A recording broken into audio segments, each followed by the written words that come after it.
आपले मराठी लोक व्यावसायिक का नाही आहेत माहिती तुम्हाला? त्याला कारण आहे आपली मेंटॅलिटी. आपलं कसं असतं माहिती आहे किंवा आपल्याला सगळ्यांनी जे सांगितलेलं आहे की जेवढी नोकरी सिक्युअर आहे त्याच्या व्यतिरिक्त बिझनेस हा खूप रिस्की असतो. तर मला सांगा, नोकरीमध्ये 10-15 हजारमध्ये सुद्धा तुम्ही लोक सॅटिस्फाईड आहेत.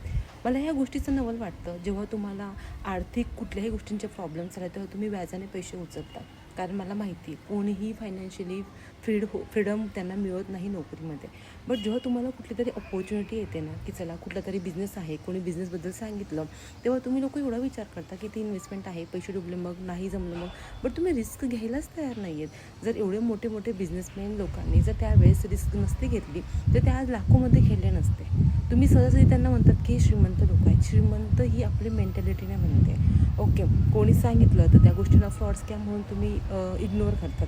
बट आज कोणीही जर कुठली अपॉर्च्युनिटीबद्दल